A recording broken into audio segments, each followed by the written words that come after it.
Hi, I'm Lisa Leiter. In Chicago Business Today, boycotting BP. The fallout from the Gulf oil spill is hitting home here in Chicago. Local BP gas station owners are now the target of boycotts and complaints about the company. Pete Flutas owns 4 area stations and has been in the business for more than 3 decades, but he's never experienced anything like this. Sales have dropped between 6 and 8% at some locations, even more in places like Wilmette, where residents are more upset about the oil spill. Well, of course, we went through crisis in the past, but this one is one of the major. This is a very, very bad thing for us. Flutas offers customers free coffee and donuts and tries to convince them that he is just a franchisee neither owned nor operated by BP. He fears, though, it may not be enough, and he may have to cut jobs if the backlash continues much longer. And the dollar amount, it can be $20,000 to $30,000 per site, per location. And, we're looking to cut back, as far employees. Other BP gas station owners like Bob Juckness are trying to convince Chicago drivers that a boycott will hurt their business more than the international giant that supplies their gas.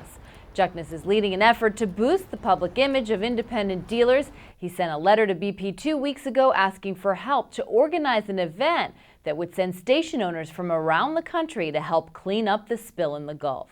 By us going down there, we're showing that we're going to do whatever we can because we are associated with the brand, but we are not the cause. And so what we're trying to do is show our customers that we're helping, but there are things that we can do that could be better. A BP spokeswoman tells Crain she was not aware of the letter nor any effort by the company to support station owners. The anti-BP sentiment is growing. The Reverend Jesse Jackson and the Sierra Club earlier this month led protests at BP stations in the Chicago area. Public Citizen is calling for a national boycott, and more than 600,000 people have joined a Boycott BP group on Facebook. Around here, BP already has a black eye. The sprawling Whiting refinery it acquired when it took over Chicago-based Amoco in 1998 is undergoing a multi-billion-dollar expansion that could increase pollution in Lake Michigan. Bob Juckness has posted large signs at his 10 local stations and is hoping he can overcome the ill will generated by the catastrophe in the Gulf. We as owners, business owners, are hoping that this situation in the Gulf is resolved quickly.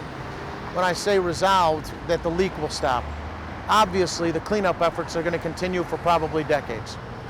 I think that the longer that the leak continues, the worse it's going to be for independent business people like myself that are associated with the brand. And that's this edition of Chicago Business Today. For more on this story, be sure to check out this week's print edition of Crain's or chicagobusiness.com. Thanks for watching. We'll see you tomorrow.